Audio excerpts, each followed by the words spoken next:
قادیانیوں کے کافر ڈکلیئر ہونے کے بعد ان کا اسمبلیوں تک پہنچنا ناممکن ہو گیا، جس کے بعد قادیانیوں نے ایسے کسی قانون سازی کو روکنے اور اس میں تبدیلی کے لیے موجودہ سیاسی پارٹیز میں فنڈنگ کے ذریعے اپنا اثر و رسوخ بڑھانا شروع کر دیا۔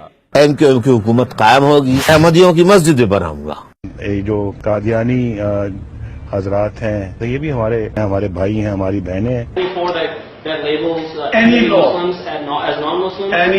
law that discriminates between human beings is unjust. سب سے پہلے جس قانون کو ختم کرنے کا منصوبہ بنایا گیا وہ توہین رسالت صلی اللہ علیہ وآلہ وسلم تھا، جسے کنٹروورشل بنانے کے لیے کئی پروگرام کروائے گئے۔ قرآن میں کہاں ہے ڈیتھ پینلٹی اس قسم کے اوفینس کے لیے؟ ان کو سزا سنائی دی گئی ہے جو میں سمجھتا ہوں ایک بڑی سخت اور ظالم سزا ہے۔ پارلیمنٹ آپ کا ترمیم کرنے کے لیے تیار ہے تو آپ الیکٹڈ پارلیمنٹ کی بات سنیں گے؟ میں نہیں سمجھتا کہ ہمیں بلاسفیمی کے نام پہ یہ کرنا چاہیے۔ اس قانون کو ختم کرنے کے لیے اسمبلی میں بل بھی پیش کر دیا گیا تھا، مگر ممتاز قادری کے جرت مندانہ اقدام نے قادیانیوں کے اس پلان کو ناکام بنا دیا اور سیاست دانوں کے دلوں میں خوف پیدا کر دیا۔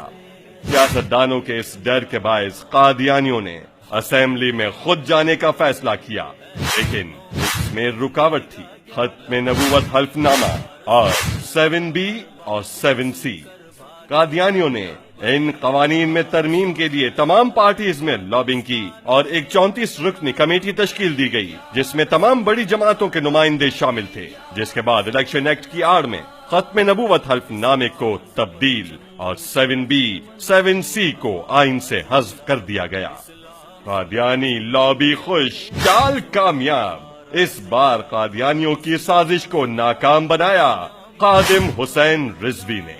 لاہور اور اسلام آباد دھرنوں کے نتیجے میں نہ صرف حکومت کو ترمیم واپس لینا پڑی بلکہ لا منسٹر کو بھی استعفیٰ دینا پڑا۔ کیا آپ پھر ایسی پارٹیز کو ووٹ دے کر قادیانی لابی کو مضبوط کریں گے؟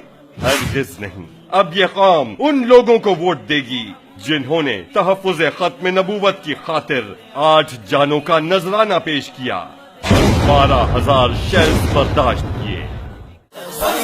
لبیک لبیک یا حبیب اللہ۔